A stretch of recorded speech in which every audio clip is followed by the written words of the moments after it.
ओम गंगणपते नमः। जय मातारा। पारशर ज्योतिर्विज्ञान में आप सभी दर्शकों का हार्दिक अभिनंदन है। आज भगवती जगदम्बा, पराम्बा, जगजननी, जगत उद्धारिणी माँ दुर्गा, उनके विभिन्न नाम, स्तुति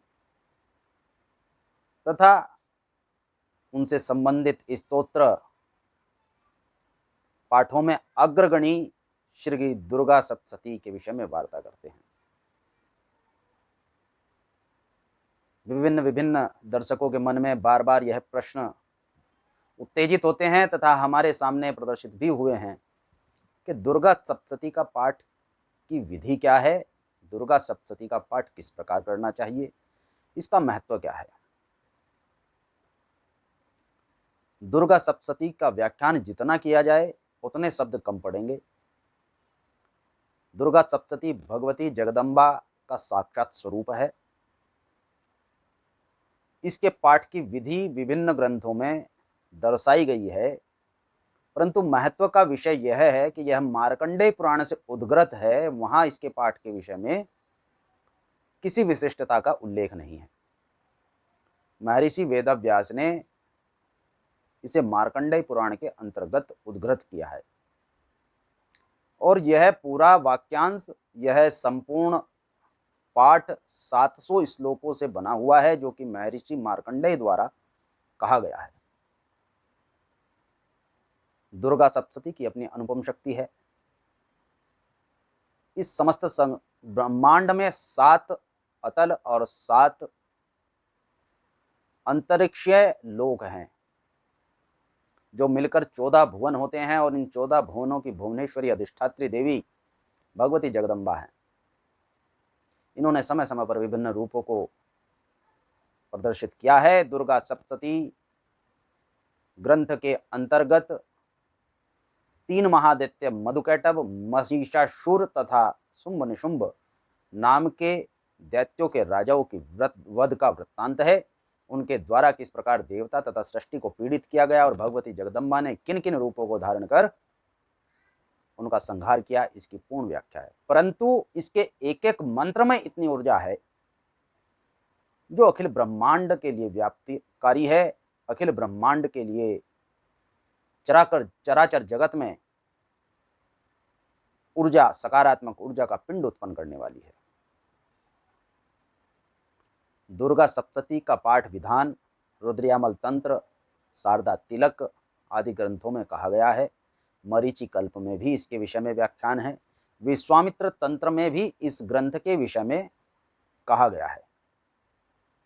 रुद्रयामल तंत्र में भगवान रुद्र ने स्वयं इसके पाठ करने की विधि का व्याख्यान किया है तथा दुर्गा सप्तशती के तीनों रहस्यों का स्वरूप और उसके लिए विशिष्ट स्तोत्र सिद्ध कुंजिका स्तोत्र भी कहा है। रुद्रयामल तंत्र के अंतर्गत 10 अंगों सहित दुर्गा सप्तशती के पाठ का विधान है।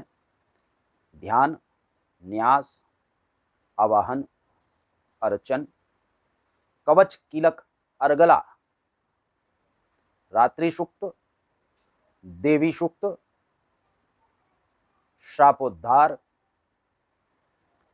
तथा नवार्ण मंत्र न्यास, नवार्ण मंत्र का जप तथा न्यास। इन 10 अंगों का पूर्व में उल्लेख करने के पश्चात सप्तशती का पाठ करना चाहिए। कुछ आचार्य सूक्त, देवी सूक्त तथा रात्रि सूक्त दोनों को एक अंग मानकर दुर्गा सप्तशती के पश्चात रहस्यत्रय का भी पाठ करते हैं। इससे भगवती दुर्गा अति प्रसन्न होती हैं तथा सप्तशती के फल में अति उत्तमता आ जाती है। कुछ विद्वानों का मानना है कि दिव्य अथर्वशीर्ष का पाठ भी दुर्गा सप्तशती के साथ अवश्य ही करना चाहिए।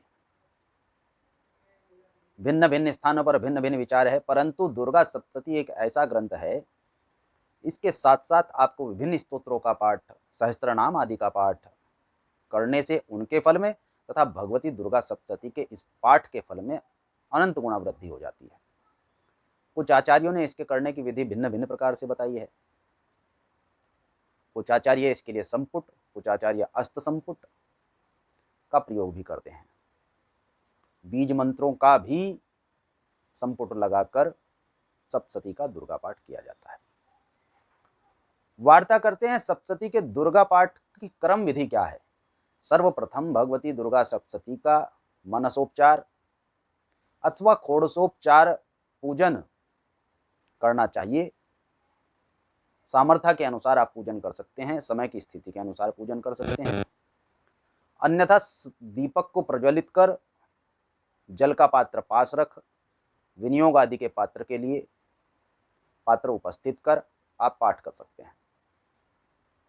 दुर्गा सप्तशती के पाठ में सर्वप्रथम संकल्प, अपनी कामना के अनुसार संकल्प लेना चाहिए। नवदुर्गा नवरात्रि, आषाढ़ीय गुप्त नवरात्र, आश्विन मास के नवरात्र, शरदीय नवरात्र, चैत्र नवरात्र अथवा माघ माह में पड़ने वाले गुप्त नवरात्र, इससे भिन्न भिन्न किसी भी माह की अष्टमी से चतुर्दशी, कृष्ण पक्ष की तथा शुक्ल पक्ष की षष्ठी से चतुर्दशी तक आप दुर्गा सप्तशती का पाठ कर सकते हैं। इसी समय पर वृद्धि कर्म से पाठ करने से दुर्गा सप्तशती का पुरस्चरण भी होता है। दुर्गा सप्तशती के पाठ में सर्वप्रथम संकल्प कामना के अनुसार लेना चाहिए। इसके पश्चात ब्रह्म, वशिष्ठ और विश्वामित्र द्वारा इस पर किए गए श्राप के उद्धार मंत्रों का उल्लेख किया गया है। विभिन्न विभिन्न पुस्तकालयों, विभिन्न विभिन्न संग्रहण आदि के द्वारा, गीता गोरखपुर प्रेस आदि कई इस प्रकार के ग्रंथालय हैं जिनके द्वारा इसका मुद्रण किया गया है, उनमें यह विधि उल्लेखित है। तो श्रापोद्धार के मंत्रों का जप करना चाहिए।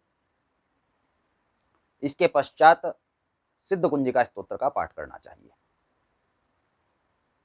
तथा इसके बाद जातकों को, साधकों को दुर्गा सप्तशती के कवच, कीलक तथा अर्गला स्तोत्र का पाठ करना चाहिए। यह तीनों स्तोत्र रुद्रयामल तंत्र से उद्गृत हैं तथा इन तीनों स्तोत्रों के पश्चात नवार्ण मंत्र न्यास, नवार्ण मंत्र जप, जप के पश्चात भगवती को उसका समर्पण तथा उसके पश्चात संभवतः जो जातक करना चाहते हैं, साधक करना चाहते हैं, वह अथर्वशीर्ष का पाठ करें। इसके पश्चात रात्रि सूक्त तथा उसके पश्चात पूरे सामर्थ्य के अनुसार 13 के 13 अध्याय, प्रथम चरित्र में प्रथम अध्याय, मध्यम चरित्र में दूसरे अध्याय से चतुर्थ अध्याय तथा उत्तर चरित्र में 5वें अध्याय से 13 अध्याय का पाठ करना चाहिए। प्रथम अध्याय की अधिष्ठात्री देवी भगवती काली हैं, महाकाली, जगदम्बा। इन्हीं में महाकाली तथा भगवती महातारा का प्रादुर्भाव है। इसी अध्याय में इन दोनों देवियों की स्तुति रात्रि सूक्त के रूप में की गई है। मध्यम चरित्र के अंतर्गत भगवती महालक्ष्मी की उपासना की गई है। इस चरित्र के अंतर्गत त्रिपुर सुंदरी, महात्रिपुर सुंदरी, भगवती भुवनेश्वरी का उल्लेख किया गया है। इनकी उपासना विधि भी इसी स्तोत्र पाठ में हो जाती है। उत्तर चरित्र में पंचम अध्याय से और त्रयोदश 13वें अध्याय तक पाठ का विधान है और इसके अंतर्गत भगवती महासरस्वती की शक्ति का प्रादुर्भाव होता है। उनकी उपासना के लिए इस स्तोत्र पाठ को किया गया है। इसके पश्चात तंत्रोक्त देवी सूक्त 5वें अध्याय में नमो देव्यै इति मंत्रशः, नमो देव्यै इति मंत्रों से देवी सूक्त का पाठ करना चाहिए। इसके पश्चात नवार्ण मंत्र का जप, उत्तर न्यास, यदि संभव हो, यदि साधक करना चाहें तो इसके पश्चात तीनों रहस्यों का पाठ करना चाहिए। यह विधि दुर्गा सप्तशती के पाठ की है और इस विधान से दुर्गा सप्तशती का पाठ करने से मां भगवती जगदम्बा आपके मनवांछित फल को प्रदान करती है, सुख सौभाग्य आदि समृद्धि प्रदान करती है और इस पाठ के करने से आपके निवास स्थान, आपके चहुमुखी सदैव भगवती जगदम्बा का प्रादुर्भाव रहता है। प्रश्न यह उठता है, इतना लंबा विधान क्या कोई कर सकता है, अथवा कोई करता है, अथवा करना संभव है? देखिए, इस विधान को करने में जितनी कठिनाई है उतना ही बड़ा इसका फल भी है।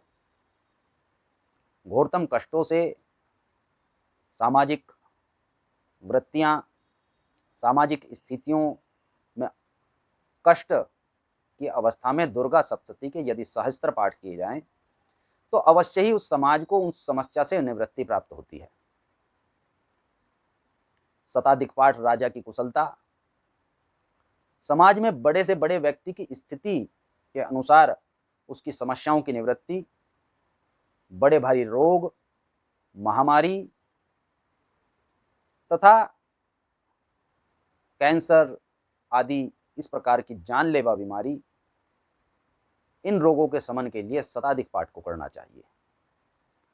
जिन जातकों को दंड का विधान हो गया है, न्यायालय से दंड प्राप्त हुआ है, कठोर दंड प्राप्त हो गया है, जीवन के मार्ग में कोई मार्ग प्रदर्शित नहीं हो रहा है, जीवन का कोई मार्ग प्रदर्शित नहीं हो रहा है, समस्या ही समस्या घेरे हुए हैं, शताधिक आवृत्ति पाठ सप्तशती चंडी का करना चाहिए। निश्चित अवश्य ही समस्या से निवृत्ति प्राप्त हो जाएगी। भगवती दुर्गा, भगवती जगदम्बा आपके कलेश को अवश्य ही हरण करेगी, इसमें संशय ही नहीं है। दुर्गा सप्तशती के चतुर्थ अध्याय में देवताओं ने कहा है, भगवत्या कृतम सर्वम न कंचित वशिष्यते। ऐसा कोई कार्य नहीं है जिसे भगवती कर नहीं सकती, ऐसा कुछ है नहीं है भगवती जिसके प्रसाद से हमें, आपके प्रसाद से जो हमें प्राप्त हुआ नहीं है। भगवती जगदम्बा स्वयं दुर्गा सप्तशती में इस विषय को कहती हैं, सर्वबाधा प्रश्नमं त्रिलोक्याखिलेश्वरी एवमेव तया कार्यं मस्वद्वैरी विनाशनम तथा सर्वबाधा विनिर्मुक्तो धन्यान्य सुतान्विता मनुष्यो मत प्रसादेन भविष्यति न संशय। यह 12वें अध्याय में भगवती जगदम्बा ने अपने महात्म के रूप में कहा है। सर्वबाधा विनिर्मुक्तो, सभी बाधाओं को से मुक्ति प्राप्त प्रदान करती हूँ, सभी बाधाओं को हरती हूँ। धन धान्य सुतान्विता, धन और धान्य और पुत्र आदि से संपन्न करती हूँ। मनुष्यो मत प्रसादेन, प्रसन्न होकर मनुष्य को यह सब प्रदान करती हूँ। भविष्यति न संशय, इसका भविष्य में भी संशय नहीं करना चाहिए, इस पे कोई भी किसी प्रकार का शक, संशय, अविश्वास किया ही नहीं जा सकता। और यह सत्य है। दुर्गा पाठ के अनुपम फल और हमारे निजी अनुभव में भी इसमें कोई न्यूनता नहीं है, कोई त्रुटि नहीं है। यदि साधक इतना लंबा पाठ नहीं कर सकते तो 10 अंगों को तो करना ही चाहिए। इसके साथ साथ एक दिन में प्रथम चरित्र, द्वितीय दिन में मध्यम चरित्र तथा तृतीय दिन में उत्तर चरित्र का पाठ करना चाहिए। वास्तविकता तो यह है कि मध्यम चरित्र अकेला नहीं किया जाता, उसके साथ प्रथम चरित्र अथवा उत्तर चरित्र को करना ही चाहिए। परंतु आसक्ति के कारण, समस्या के कारण तीनों चरित्रों को भिन्न भिन्न रूप से करके आप अपने कर्म को पूर्ण कर सकते हैं। यदि संपुटित पाठ के विषय में वार्ता करें तो इसके विषय में बहुत कुछ लिखा हुआ है। ओंकार की त्रिआवृत्ति अर्थात ओं ओं ओं, प्रत्येक मंत्र के प्रारंभ तथा अंत में संपुटित करने से आपके कार्य शीघ्र ही सिद्ध होते हैं। बौद्धिक अक्षमताओं, बौद्धिक चिंतन, टेंशन, डिप्रेशन, एंजाइटी, केतु ग्रह की समस्या, बुध ग्रह की समस्या तथा इससे भिन्न अपनी बौद्धिक क्षमताओं को उत्तम करना जो व्यक्ति चाहते हैं, जो जातक चाहते हैं, तथा विद्यार्थी वर्ग, इन सभी को प्रथम अध्याय के मंत्र ओम ज्ञानी नाम अपि चेतांसी देवी भगवती हीशा ब्लादा कृष्य मोहाय महामाया प्रयच्छति, इस मंत्र से भगवती जगदम्बा के सप्तशती ग्रंथ का संपुट पाठ करने से निश्चय ही सफलता प्राप्त होती है। सामान्य स्थितियों में नव पाठ करने से समस्याओं में निवृत्ति प्राप्त हो जाती है, कष्टों का हरण हो जाता है। इससे अधिक 27, 31 पाठ करने चाहिए। इसके पश्चात 54 तथा उसके पश्चात 100 पाठों की आवृत्ति करने का विधान है। किन्हीं किन्हीं स्थितियों में 23 तथा 31 पाठ की भी व्याख्या है। 11वें अध्याय में भगवती जगदम्बा के प्रादुर्भाव, भगवती जगदम्बा की कृपा प्रसन्नता के लिए द्वितीय श्लोक देवी प्रपन्नार्ति हरे प्रसीद प्रसीद मार्त जगत के लक्ष्य प्रसीद विश्वेश्वरी पाहि विश्वम त्वमेश्वरी देवी चराचरशः, इस मंत्र का संपुटित पाठ करने से भगवती जगदम्बा की, दुर्गा की कृपा प्राप्त होती है। जो जो साधक देवी भगवती के जिस जिस स्वरूप को मानते हैं, जिस भी प्रकार उनकी उपासना करते हैं, उस उपासना के पश्चात अपनी पूजा में सभी दीपक तो जलाते ही हैं, प्रज्वलित करते हैं। उस उपासना के पश्चात इस मंत्र से यदि 108 बार झुककर दीपक को नमस्कार किया जाए तो अवश्य ही निश्चित भगवती जगदम्बा अपना प्रसन्न आशीर्वाद आपको प्रदान करती है, मनोकामना पूर्ण करती है, साधक को सफलता प्रदान करती है। इसमें बिल्कुल भी संशय नहीं है, यह अनुभूत प्रयोग भी है। दुर्गा सप्तशती के लोम अनुलोम क्रम से पाठ करने से सफलताएं प्राप्त होती हैं। 41 दिन तक क्लिंग बीज का जप करने से सभी प्रकार के संकटों का विनाश हो जाता है। ह्रींग लज्जा बीज का संपुट लगाने से श्रीयुत होते हैं। श्रृंग बीज का पाठ भी किया जा सकता है, श्रृंग बीज का संपुट भी लगाया जा सकता है। नवार्ण मंत्र के संपुट लगाने से सभी कामनाएं पूर्ण होती हैं। किसी भी कार्य में होने वाली बाधा, संतान प्राप्ति में बाधा, विवाह आदि कार्यों में बाधा के लिए सर्व बाधा प्रश्नमं त्रिलोक्या अखिलेश्वरी एवमेव तया कार्यम अस्वद्वैरि विनाशनम अथवा सर्व बाधा विनिमुक्तो धन्यान्य सुधानित मनुष्यो मत प्रसादेन भविष्यति न संशय, इन दोनों में से किसी भी मंत्र का संपुट अथवा इन दोनों में से किसी भी मंत्र का जप करने से आपको अवश्य ही सफलता प्राप्त होगी। दुर्गा सप्तशती के 4th अध्याय में श्लोक भगवत्या कृतं सर्वं न किंचित् वशिष्यते का जप अथवा संपुटित पाठ करने से भी वही फल प्राप्त होता है जो फल मनोकामना सिद्धि के लिए किए गए अन्य उपाय से प्राप्त होता है। नवरात्रि में पाठ करने से दुर्गा सप्तशती के फलों का अनंत गुना प्रभाव बढ़ जाता है। गुप्त नवरात्रि में तो 10 महाविद्या अथवा भगवती जगदम्बा के अन्य किसी भी रूप की प्रसन्नता के लिए दुर्गा सप्तशती का पाठ तथा उनके मंत्र जप से आपको अवश्य ही सफलताएं प्राप्त होंगी। साधन करना, साधन करके उसके फलों को प्राप्त करना, कठिन तपस्या करना, इससे अवश्य ही सफलताएं प्राप्त होती हैं। दुर्गा सप्तशती मनवांछित फल को प्रदान करने वाला ग्रंथ है। दुर्गा सप्तशती कली काल में वर्तमान समय तक हम लोगों के लिए आशीर्वाद तथा वरदान स्वरूप है।